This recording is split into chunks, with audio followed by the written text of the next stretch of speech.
Find more questions and study at your own pace on our website. The link will be in the description. Let's get started. Question 1. You have an Azure subscription that uses Microsoft Defender for Cloud. You need to use Defender for Cloud to review regulatory compliance with the Azure CIS 1.4.0 standard. The solution must minimize administrative effort. What should you do first? Option A, assign an Azure policy. Option B, disable one of the out-of-the-box standards. Option C, manually add the Azure CIS 1.4.0 standard. Option D, add a custom initiative. The answer is option C, to use Defender for Cloud to review regulatory compliance with the Azure CIS 1.4.0 standard. You need to manually add the Azure CIS 1.4.00 standard first. The Azure CIS 1.4.0 standard is not added by default in Microsoft Defender for Cloud. Therefore, to meet the requirement and minimize administrative effort, the first step is to manually add the standard to your environment. Question 2. You have an Azure subscription that contains a storage account named Storage1 and a virtual machine named VM1. VM1 is connected to a virtual network named VNet1 that contains one subnet and uses Azure DNS. You need to ensure that VM1 connects to Storage1 by using a private IP address. The solution must minimize administrative effort. What should you do? Option A, for Storage1, disable public network access. Option B, on VNet1, create a new subnet. Option C, for Storage1, create a new private endpoint. Option D, create an Azure private DNS zone. The answer is option C. To ensure that VM1 connects to Storage1 by using a private IP address, you should create a private endpoint for Storage1. A private endpoint will enable communication between VM1 and Storage1 over a private IP within the virtual network, which meets the requirement to minimize administrative effort by avoiding the need to manage any additional infrastructure components. Creating a private endpoint is the recommended approach for this scenario.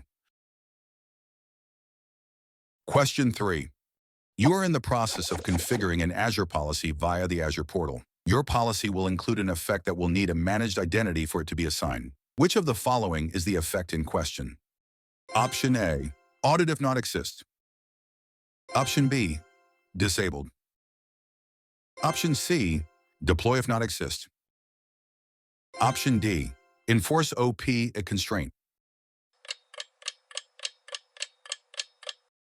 The answer is option C. In Azure policy, the deploy if not exist effect is used to deploy a related resource if it does not already exist. When this effect is used, it does so using a managed identity to perform the deployment actions. The deploy if not exist effect requires a managed identity because it needs permissions to perform actions, such as creating or configuring resources as defined in the policy.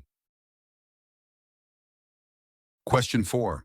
You have an Azure subscription that is linked to an Azure Active Directory tenant. From the Azure portal, you register an enterprise application. Which additional resource will be created in Azure AD? Option A is Service Principal. Option B, an AZ-500 certificate. Option C, a managed identity. Option D, a user account. The answer is option A. When you register an enterprise application in an Azure Active Directory tenant, a service principal is created. A service principal is an identity that is used by the application to authenticate to Azure AD and gain access to resources. This service principal is necessary for the application to function within Azure AD and interact with other services securely. Therefore, a service principal is the additional resource that will be created in Azure AD. Question 5. You have an Azure subscription that uses Microsoft Defender for Cloud. You have an Amazon Web Services account. You need to ensure that when you deploy a new AWS Elastic Compute Cloud instance, the Microsoft Defender for Servers agent installs automatically. What should you configure first? Option A, the classic cloud connector. Option B, the Azure Monitor agent. Option C, the Log Analytics agent. Option D, the native cloud connector. The answer is option D. To ensure that the Microsoft Defender for Servers agent installs automatically on new AWS EC2 instances, Configuring the native cloud connector first is necessary. The native cloud connector provides an agentless connection to your AWS account, which can extend with Microsoft Defender for Cloud's Defender plans to secure AWS resources. That's all for today's video.